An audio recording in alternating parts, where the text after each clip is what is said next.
안녕하세요. 절대갑TV의 명품 PD 한PD입니다. 자, 제가 최근에 북한의 이야기를 좀 많이 하고 있어요. 자, 우리가 남북이 대결하고 있고, 자, 북한이 이 한반도를 굉장히 긴장 속으로 몰아가고 있잖아요. 자, 우리는 북한이 어떤 준비를 하고 있고, 북한이 어떤 위협적인 요소를 가지고 있나, 이 대한민국 국민으로서 알고 있어야 돼요. 그죠? 돌아가는 판세를 알고 있어야 돼요. 끊임없는 정치인들의 정쟁만 보고 누가 이길까 그런 게 관심 갖지 마시고, 그건 지들이 알아서 싸우면 되는 거고, 그죠? 알아서 누군가 야당이 되고 여당이 되고 하겠죠. 자, 우리는 북한의 문제에 관심을 가져야 돼요. 우리 생존과도 관련이 있기 때문에 앞으로도 북한에 관한 어떤 군사적인 동향, 그죠? 어떤 한반도의 긴장 상황 그런 것들 있으면은 제가 나름대로 정리를 해서 이렇게 유튜브로 제작해서 올리겠습니다. 자, 미국 외무부에서 뭐라고 그랬냐면 북한이 최근에 수중어뢰죠. 수중어뢰, 그냥 편하게 수중어뢰라고 할게요. 핵무기를 실은 수중어뢰를 시험을 했어요. 자, 시험을 했는데 발표한 거죠. 발표를 했는데 미국은 시험은 확인하지 못했다라고 공식 발표했어요. 쟤들이 했는지 안 했는지 모르겠다. 위성으로 잡힌 게 없나 보죠. 어쨌든 최근에 김정은이 발언하는 수사적 표현, 예를 들어 이제 남쪽은 우리 민족이 아니다. 이제 여차하면 전쟁하겠다. 그런 수사적인 발언이 있잖아요. 자, 그 발언을 심각하게 받아들여라. 이거 심각하게. 그래서 대화로 풀어야 된다라는 어떤 김정은을 타이르는 듯한 발언을 한 거죠. 표현에는. 어쨌든 김정은이 저렇게 강하게 발언하는 것에 대해서는 심각하게 생각해야 된다. 자, 미국에서는 그걸 심각하게 생각해야 된다고 하는데 우리 정치인들은 그걸 심각하게 생각하는 사람이 없는 것 같아. 그죠? 그냥 맨날 무시만 하는 것 같아. 자, 그럴 상황은 아닌 것 같아요. 제가 공부를 해보니까. 자, 미국 정부는 북한이 수중 핵무기 체계를 시험했다고 발표한 데 대해 진입한다는 유보했어요. 그러나 북한의 고강도 위협, 언사를 심각하게 받아들여야 한다. 그죠? 미국에서 이야기한 거야. 자, 그러면서 핵 능력을 포함해 군사력의 지속적인 증강을 추구하고 있는 체제를 책임지는 김정은의 수사적인 표현들은 심각하게 받아들이고, 그리고 지금 북한이 러시아와 굉장히 밀착을 하고 있잖아요. 우크라이나에 포탄을 제공하면서부터. 그래서 최선희가 외무상이죠. 북한의 외무상 최선희가 러시아로 날아가서 푸틴과의 대화를 하고, 푸틴이 방북을 하는 일정을 협의를 했잖아요. 그러면서 나온 얘기가 어떤 우주 기술, 그죠? 위성을 쏠 수 있는 우주 기술, 군사와 또 관련이 있는 거니까 그런 거에 대한 어떤 미력이 있지 않냐라는 거예요, 지금. 자, 그런 부분에 대해서 미국은 굉장히 우려스럽다라고 이야기를 했어요. 그죠? 우려스럽다. 자, 미국이 가만히 있을 수는 없죠. 러시아와 북한이 저렇게 밀착하는 것에 대해서 굉장히 우려스럽다는 표현을 했어요. 자, 여러분, 한반도의 상황은 생각보다 이렇게 긴장감이 있어요. 우리가 이게 너무 이 국내 정치에 집중하면 안 돼. 국내 정치는 그냥 선거 때만 결국 우리가 표심으로 배주면 되는 것 뿐이지. 그죠? 자, 이 러시아가 가지고 있는 핵 어뢰가 무시무시한 게 뭐냐면 포세이돈이에요. 포세이돈. 그러니까 러시아가 우크라이나가 조금 이렇게 적극적으로 전쟁에 뛰어들기 시작하면 자기네 이제 쪽으로 미사일 날리고 그러면 포세이돈을 출발시킨다. 포세이돈이 움직였다. 그런 그런 기사들이 신문에 많이 나오잖아요. 이게 뭐냐면 이게 말 그대로 러시아 잠수함에 실려 있는 핵 어뢰야. 이게 얼마나 무시무시하냐면 사실은 이 잠수함 속에 핵 어뢰를 싣고 간다는 것은 근접해서 그 지형에 가서 쏜다는 거잖아요. 그죠? 예를 들어서 러시아 항구를 떠나서 우크라이나에 접근해서 쏘겠다는데 그 접근하는 것을 잘 캐치를 못한다라는 거야. 그래서 무시무시한 거라는 거야. 이 포세이돈이. 자, 이름도 무시무시하죠. 포세이돈 6기를 탑재할 수 있다. 자, 그런데 이 북한에 가지고 있는 이 어떤 그 아직도 그 시험 단계에 있는 이런 핵 어뢰의 이름이 뒤에서 보겠지만 헤일이에요. 헤일. 이름이 헤일이야. 헤일을 일으킨다라는 거죠. 근데 이것과 유사하다라는 거지. 아직은 뭐 이런 성능은 택도 안 되는 거지만 이것과 유사하다라는 거예요. 지금. 자, 북한에 가지고 있는 수중 핵 어뢰는 헤일인데 이거를 작년에 2번, 올해 1번 시험 발사했다라는 거야. 시험 발사. 지난해 3월 28일 헤일 -1 개발에 시험했다는 사실을 처음 이야기했고, 또 지난해 4월 8일 헤일2를 시험했다라는 거예요. 2번의 시험을 했다라는 거야. 자, 그 다음에 이제 최근에 이제 시험한 게 헤일 5. 자, 이거를 시험했다라는 거예요. 동해 수역에서 했다라는 거야. 그러나 시험 날짜와 결과 등은 공개하지 않았다. 뭐 결과는 시원치 않았던 것 같아요. 이게 왜 무시무시하냐면, 사실은 이게 이제 개발이 되면, 아직은 뭐 그런 단계는 아니지만 무시무시하냐면, 말 그대로 얘들이 잠수함에다 실어가지고, 이 레이더에 안 걸리는 잠수함에 실어가지고, 예를 들어, 인천 앞바다까지 와서, 인천 앞바다에서 그냥 빵 터뜨리면 어떻게 되겠어요? 그죠? 뭐 대응할, 그게 없잖아. 이제 얘들이 핵폭탄을 터뜨릴 때는, 준비할 때는, 액체 연료를 준비할 때는 우리가 미리 탐지를 하고 선제 타격을 한다는 거잖아요. 그죠? 위성으로 감지가 가능하니까. 근데 바닷속에 있는 거는 위성으로 감지가 안 될 거라고. 뭔가 움직이는 건 캐치할 수 있어도 그 놓치면은 우리 인천 앞바다, 부산 앞바다에서 핵어뢰를 쏠 수 있는 그런 강력한 무기라는 거지.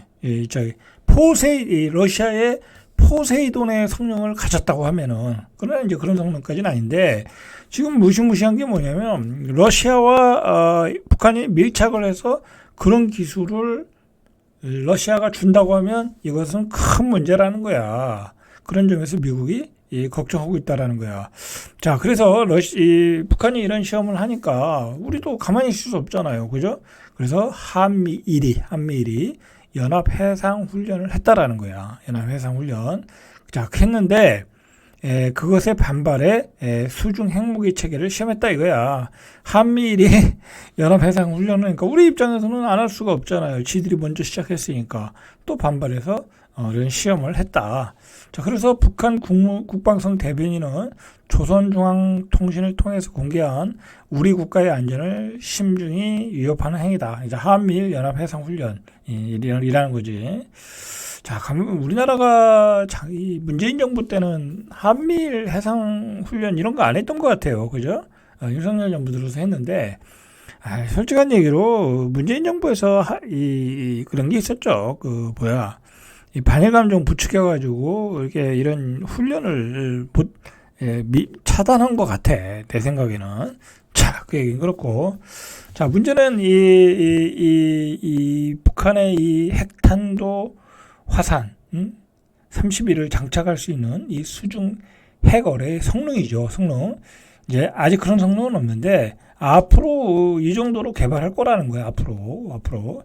그래서 이 헤일이 이제 순항거리가 1000km 이상, 그죠? 순항거리가 1000km 이상으로 개발이 되면 대한민국은 다 사정권 안에 들어가는 거야. 그죠?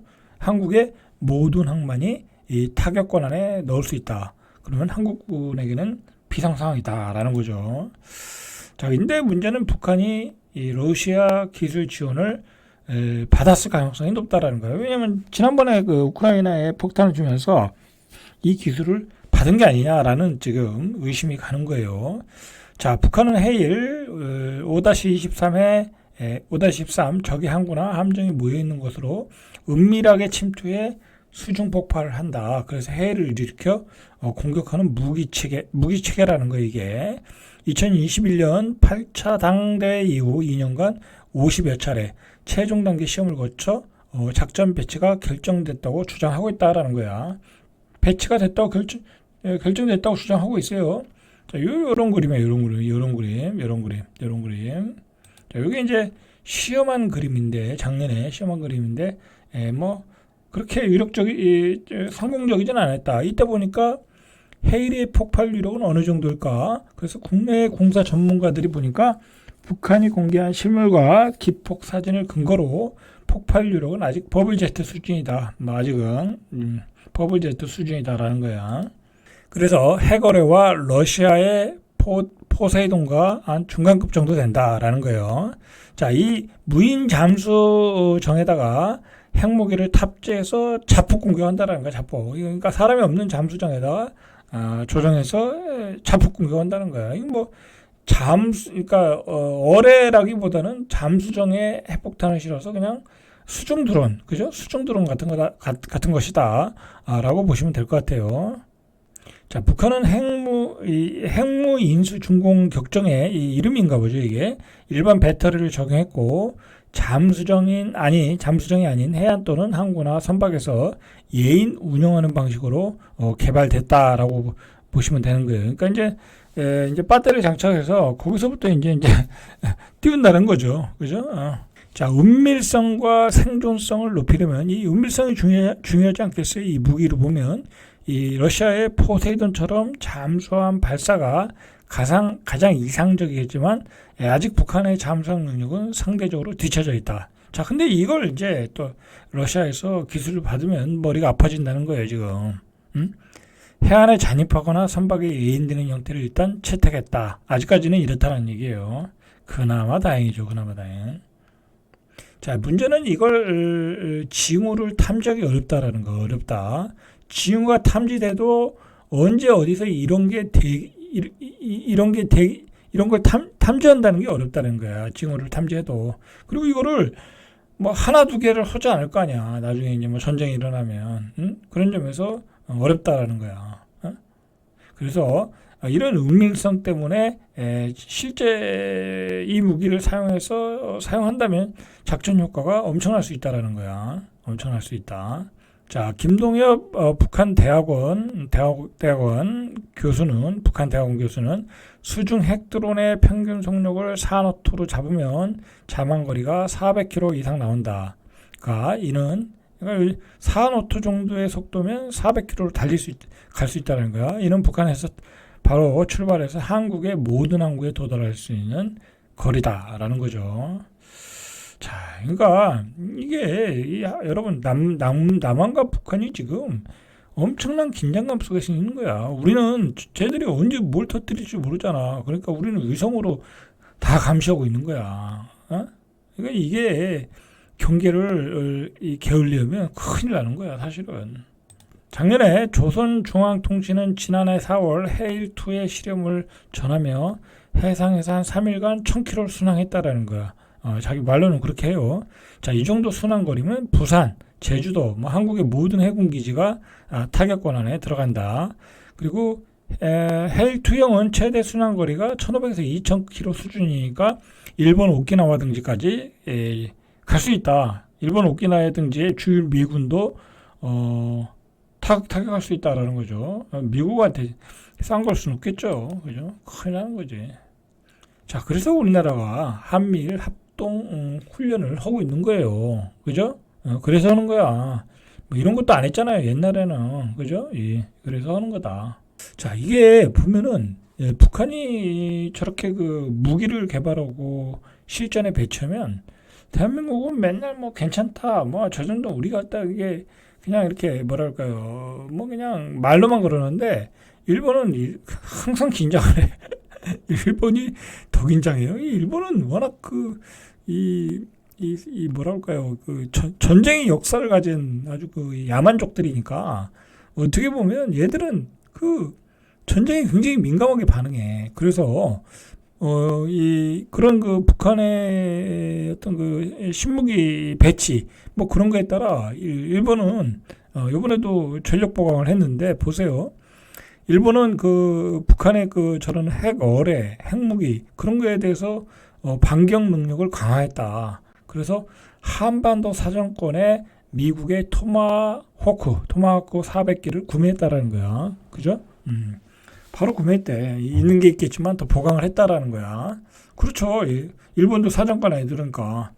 그래서 교도통신 NHK 등에 따르면 키아라 미노루 일본 방송은 약 2조 3천억 원어치의 미사일을 일괄 계약하는 구입하는 계약을 마쳤다라는 거야. 마쳤다. 자, 일본 정부는 2025년부터 27년까지 사거리 1,600km인 토마호크 미사일 4발기를 순차적으로 수입한다. 25년부터 27년까지. 당초 일본은 26년부터 토마호크를 구입할 계획이었으나 도입 시기를 1년 앞당겼다는 거야. 자, 북한이 저렇게 긴장감을 조성하니까 그리고 400기 중 최대 200기를 이전 모델인 블록 4로 먼저 수입하기로 했다. 자, 일본이 더 긴장을 하고 있어요. 자, 토마호크 미사일은 사거리가 1250km 이상으로 일본 배치 시 북한을 포함한 한반도 전역과 중국 본토 일부가 사정거리에 들어간다는 거야. 자, 이번 계약과 관련해서 키아라 방위상은 일본의 방위 능력 강화에 도움이 된다고 말했으며, 이메뉴얼 대사는 미사일 배치는 확실하게 억제력 역할을 할 것이다. 자, 그러니까 이제 전장을 도발 못하게 무기를 사왔다라는 거예요. 자, 일본은 반격 능력을 갖추기 위해서 2021년까지 방위 관련 예산을 2%까지 끌어올리고 올해 예정된 방위 예산 가운데 장사정 미사일 개발에 7,440억, 그죠? 6조 7천억을 편성하기로 했다. 자, 일본도 긴장하고 있어요. 여러분, 우리나라는 대한민국은 세계 군사력 순위에서 5위야. 엄청난 거예요. 지금 현재로 보면.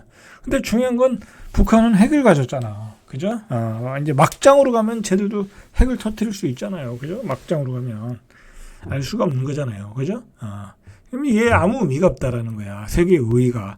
그냥 재래식 전쟁으로만 하면 뭐 북한은 뭐 우리 상대가 안 되겠지만 핵을 가지고 있다는 게 문제점이 있다라는 거야. 자, 우리가 지난해 6위였는데 5위로 올라왔어요. 자, 북한은 몇 위냐면 북한의 군사력은 지난해 34위에서 36위야. 이건 뭐 더 떨어졌어. 그죠? 북한은 2019년 18위를 기록했다 계속 떨어지고 있어. 뭐 얘는 돈이 없으니까. 그죠? 돈이 없으니까 뭐 무기 체제가 시원찮겠죠. 그죠? 국가별 예산 항목에서도 한국은 약 53조 원으로 평가돼 11위. 북한은 4조 6천억, 상대가 안 되죠. 그죠? 이렇게 상대가 안 되는데도 핵 때문에, 그러니까 쟤들이 핵을 가지고 있는 거야. 그죠? 자기 체제를 유지하려고. 만약에 쟤들이 핵이 없고 군사력이 떨어져 봐. 그러면 뭐 또 우리한테 흡수당할 수 있다. 그런 뭐 위기감을 느낄 수 있겠죠. 자, 군사력 1위는 뭐 미국이고, 당연히 2위는 러시아, 3위는 중국, 4위가 인도예요. 인도도 대단하죠. 자, 6위 영국, 7위가 일본이야. 일본도 대단한 거예요. 일본도 대단한 거야. 자, 홍준표 의원이 뭐라고 그랬냐면,